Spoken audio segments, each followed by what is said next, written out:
Hello and welcome. My name is Alan, and today we're back with more Prose Edda. We are still reading through the introduction. Today we'll be picking up a part of the introduction called The Mythology of the Edda. In the period before the conversion to Christianity, Viking Age Scandinavians had no single organized religion. Instead, they shared a common view of the universe and a belief of the same pantheon of Norse gods and other supernatural creatures. Two groups of gods, the Aesir and the Vanir, war with each other, eventually making a lasting truce. Thereafter, they lived together in harmony, fusing to effectively into a single group that all gods become known as Aesir, even though the Vanir retain their identity as a small separate family. The home of the gods is at Asgard, a compound name whose first part, As, refers to the Aesir, and whose second part, Gard, related to the English word yard, means enclosure. Hence, Asgard is the enclosed region where the Aesir live. The gods have special attributes, but many pay for their powers with a related loss. Odin, the god who sees all, loses an eye. Tyr, the god of war and counsel, breaks his pledge and loses his right hand, crucial for making oaths and wielding weapons. Freya, the goddess of household prosperity, leaves her hearth in search for a husband who has wandered off. Unlike the gods of Greek and Roman mythology, the Aesir rarely quarreled among themselves over control of human or semi-divine heroes, nor do they enjoy the complacency of immortality. Their universe is constantly in danger, and their actions frequently have unanticipated consequences, as in the creation story when Odin and his brothers slay the giant Ymir or Ymir and use his body to fill Ginnungagap, the primeval void. While this act gives rise to the world of the Edda, the slaying also unleashes the power of the giants, the gods' enemies. Throughout the mythology of the Edda, serve three figures serve as catalysts for much of the action. Two are gods, Odin and Thor, while the third, Loki, is a trickster-like figure. Odin is an old god who figures in the mythologies of other northern peoples, where he was known as Woden, Wodan, Wotan, and Wotan. But we know him best in the context of Scandinavian mythology, where he serves as patron of aristocrats, warriors, and poets. The Edda is an especially important source about Odin and refers to him by many names, including Allfather and High One and Valfather, which means father of the slain. Odin has both priestly and marital roles as the god of death who decides the fates of warriors. Odin travels between the worlds of the living and the dead on his eight-legged horse Sleipnir, and as the god of sovereignty, he leads the Aesir with his skills in magic, prophecy, and governance. Odin knows that all will be lost at Ragnarok and constantly seeks the knowledge to forestall the coming doom. Two ravens, whose names Hugin and Munin refer to the mind's divided ability for thought and memory, sit on his shoulders. Every morning they fly over the world, gathering information that they pass on to Odin, who remembers everything. In a sense, Odin is the repository of the world's knowledge. He is also a dangerous and fickle god who is known to withdraw his favor from formerly victorious warriors. Norse mythology points at Odinic cults, with Odin being worshipped through a combination of ecstatic and seemingly shamanistic rituals. From the Eddic poem, The Sayings of the High One, Habamal, he is said to have hanged himself in a sacrificial ritual on a tree. Barely surviving this ordeal, Odin gains arcane knowledge, including the use of runes, the ancient Scandinavian alphabet sometimes used for magical purposes. In the poem, Odin chants, "I know that I hung on the windswept tree.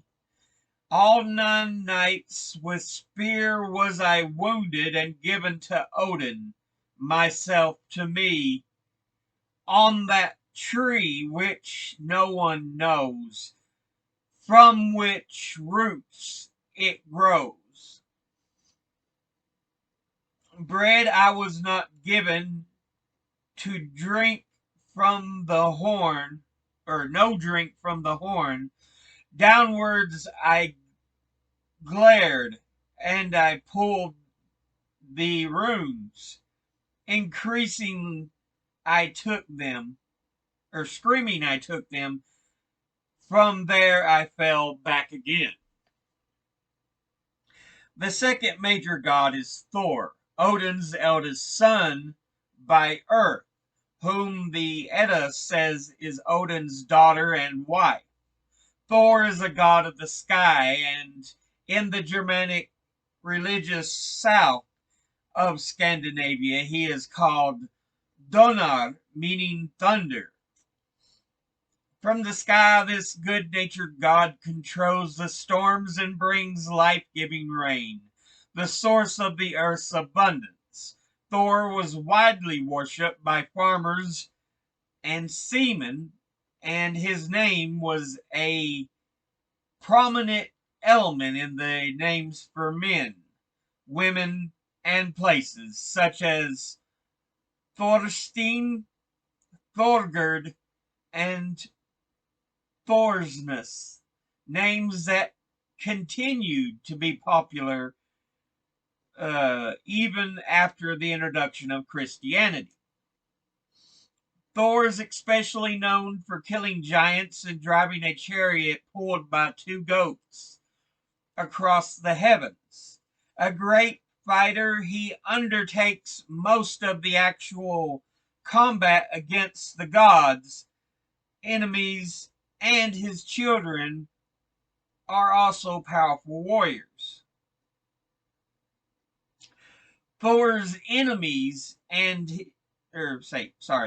Thor's most cherished possessions are his hammer, iron gloves, and belt or girdle of power. The contrast between him and his father is great. Whereas Odin is cunning and thoughtful, Thor is generally forthright and quick to act, relying on brute strength, but at times he is depicted as foolish and gullible. In one story, a giant tricks Thor into thinking that he is in a house when he is actually in the thumb of the giant's glove. Even though Thor is sometimes naive, he is a shrewd fighter, and his enemies, such as the Midgard serpent and the giant Utgarda Loki, fear him when he raises his hammer. Optical illusions, such as the one that pulled Thor when he thought he was in a house, occur frequently in the Edda and are called Sjónhverfing or sight altering, a visual depiction that usually is the result of spells or chants. The Edda uses different terminology when describing incidents in which the actual physical appearance of things or people changes. In such instances, the text often employs the word hamr, meaning shape in the supernatural sense, and variants of the phrase atskipta holmen, to shift in shape. Holmen from hammer. The concepts involved reveal the belief that certain people and objects have special powers to bring about the metamorphosis. Loki, the third major figure in the Edda, is one of the shape changers, as when he puts on Freya's falcon shape, Valshmir. Loki's ability to don a hammer and change his appearance fits well with his other trickster-like characteristics. Tricksters found in stories from cultures as disparate as ancient Mesopotamia and the Americas are at times cultural heroes, while at other times they are antisocial individuals. Often tricksters live at the margins of society and are neither completely good or thoroughly bad. Always on the move, they delight audiences in their adventures, mishaps, and humor. As shape changers, tricksters sometimes switch genders according to the needs of the moment. Loki acts as an inexhaustible mischief maker, and he often provides both the cause of the gods' dilemmas as well as the solutions. The Edda's description of him reveals his many sides. Loki is pleasing, even beautiful to look at, but his nature is evil and he is undependable. More than others, he has the kind of wisdom known as cunning and is treacherous in all matters. He constantly places the gods in difficulties and often solves the problems with guile. The stories about Loki and his offspring are often conflicting. When first mentioned in the Edda, Loki is referred to as one of the Aesir, but other stories of the Edda make it clear that he is not a god. Rather, he is the son of the giant Farbolti and a woman named Laufey, characters about whom we know almost nothing.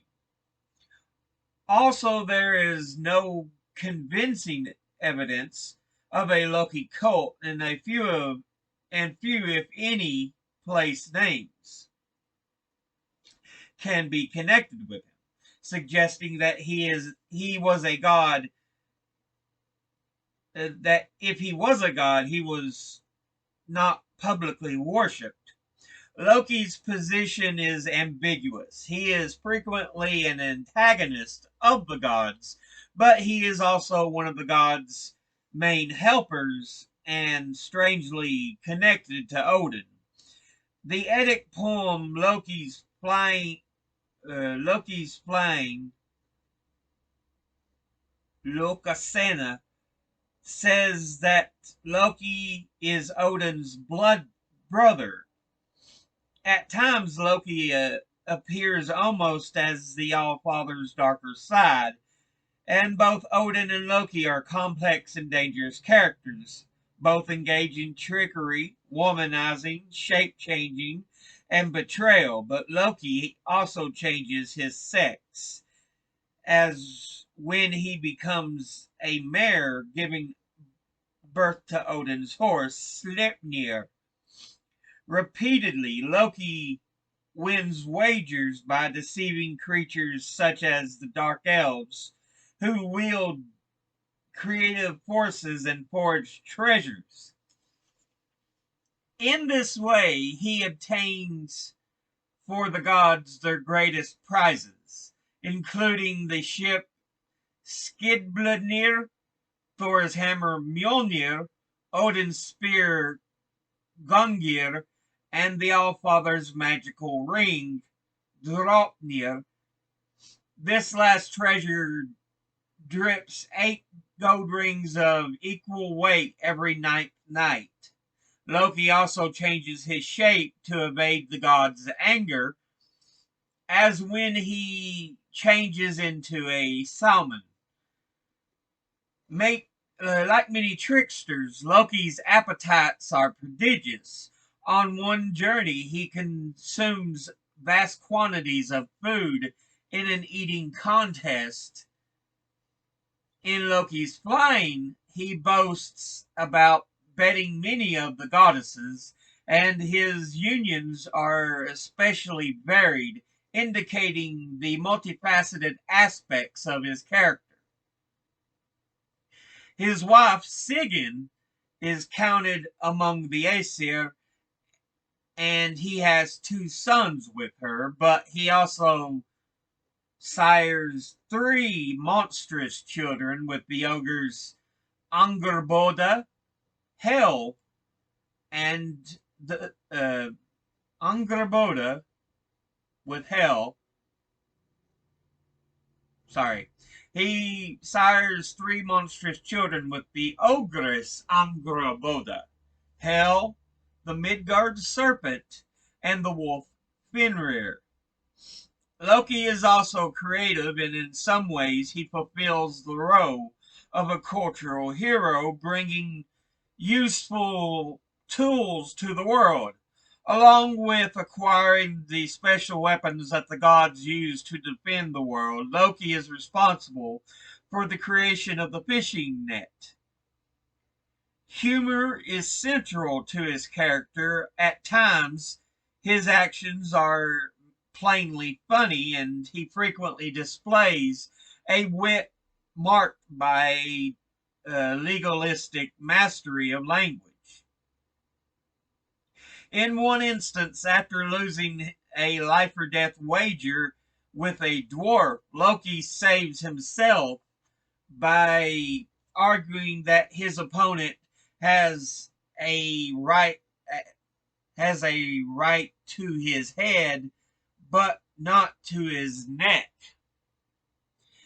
The three gods of the Vanir family, Njord, Frey, and Frey's twin sister Freya, also figure prominently in the Edda as fertility gods. Njord is an ancient god of abundance and well-being. He appears to be related to an older deity named Nerithus, a fertility or earth goddess, who, according to the first century Roman historian Tacitus, was worshipped on an island in the Baltic. By the Viking Age, Nord was a male god whose realm is the sea. In the Edda, Njord marries Skadi, the daughter of a giant,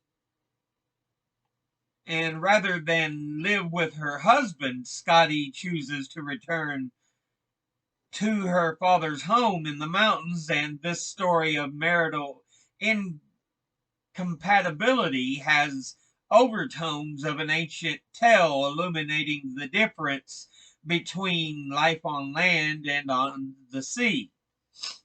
Njord's son Frey is said to control the bounty of the earth and is devoted to pleasure. It is instructive that this god of fertility at times cannot control his desire. In one central story, he endangers the gods by trading his sword for the hand in marriage of the lovely goddess giantess Gerd. And at Ragnarok, the gods still greatly miss this weapon. From many sources, we know Frey was worshipped throughout much of the northern world. In the Baltic region, he was called Yngvi, although we have no sure explanation for the meaning of Yngvi. It was a name that was widely known, and Yngvi appears to be the mythical ancestor of the tribe of Yngvaones mentioned by Tacitus in his Germania, while in the Old English writings Frey is called Ing or Yngvi. Yngvi Frey was especially important in Sweden at Old Upala, where he was revered as the divine ancestor of the royal dynasty called the Ynglings after him. A branch of the Swedish royal family moved to Norway and was also called the Ynglings. In Norway, they founded a Viking Age dynasty in the Vik region near modern-day Oslo. Through the conquest of the long-lived King Harald Fairhair around 860 to 930, the Ynglings became Norway's medieval royal house, with Ynglings remaining on the throne until the 14th century. The Edda tells us that compared to the gods, the goddesses are no less sacred, nor are they less powerful. They are called Gijr, a general term meaning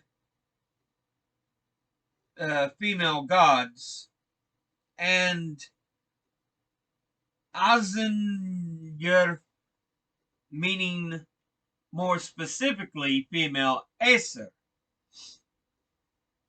In Asgard, the goddesses own a beautiful sanctuary named Vingulf, and the most prominent among them have their own halls.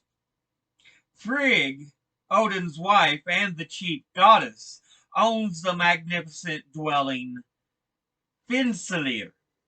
Little is known about Frigg's parentage, but she is more clearly defined as the mother of Balder, the most beautiful of the gods, whose tragic death she tries to prevent. Like her husband Odin, Frigg has considerable powers and can see into the future, but unlike Odin, she rarely uses her talents. Although Frigg holds the highest rank, it is Freya who plays a larger role in the Edda. Freya has her own hall named Folkvangar, where she alone decides the seating. Throughout Scandinavia, women worship Freya as the female deity of love and fertility and as the goddess of pleasure and household prosperity. The Edda tells us that Freya delights in love and songs, and that her great sorrow is the disappearance of her husband Odd. Like many gods of fertility, Freya and her Vanir family show a tendency towards incest. And the Eddic poem Loki's Flying hints that Freya and Frey were the children of Njord and his sister. In the same poem, Loki accuses Freya of having incestuous relations with her brother. Contention swirls around Freya. Giants lust after her, and at times the gods and Loki covet her possessions. One of her treasures is the famous Brisingamen, the necklace of the Brisings, made by four dwarves, and according to the Icelandic short saga of Sorli, Odin has Loki steal it. The Old English poem Beowulf speaks of a similar mysterious piece of jewelry called the Brosinga Mene, the necklace of the Brosings. The Edda also mentions many lesser gods and other types of supernatural women. These include Idun, who guards the apples of immortality, and Er, who brings healing. Gefjun, whose name means she who gives, appears in one story as the founding mother of the main Danish island of Sjælland.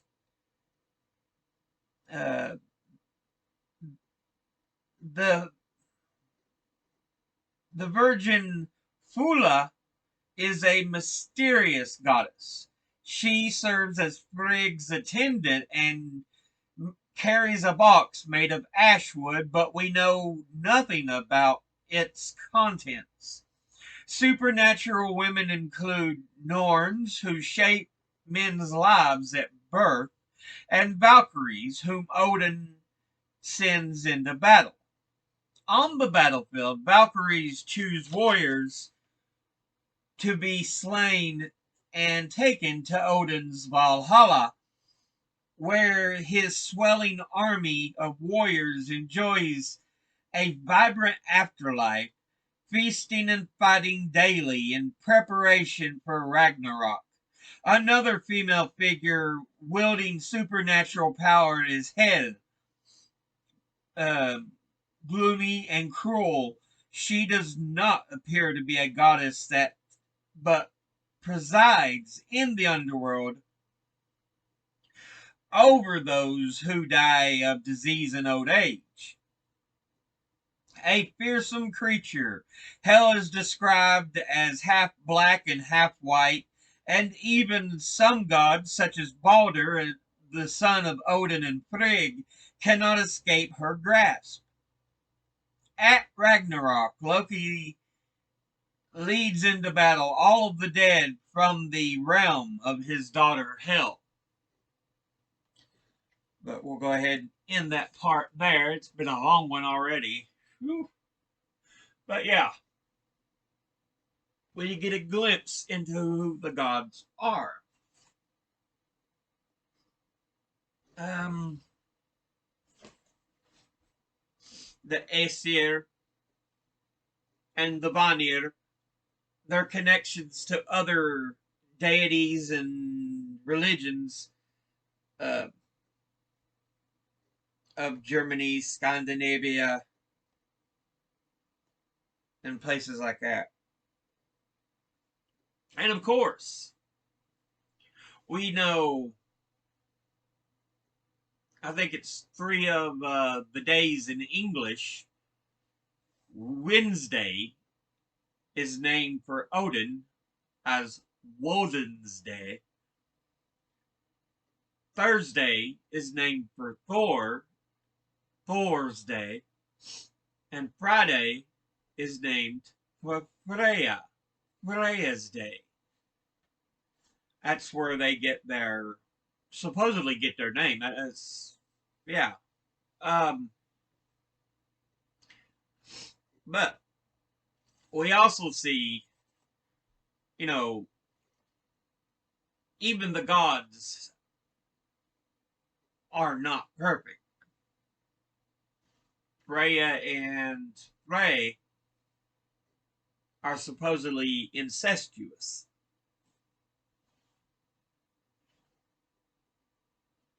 Uh, Odin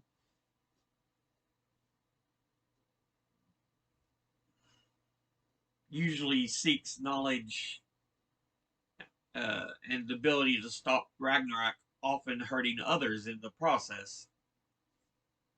Loki can be a bit of a trickster, mischievous, but he often helps clean up his mistakes. But yeah, we get a bit of introduction into the idea of who the Norse gods and pantheon were. But we'll go ahead and end that episode here. As always, educate thyself, think, read, study, learn. Someone tries to tell you something you have trouble believing, ask them to cite their sources. I'll see you all in the next video. Until then, later.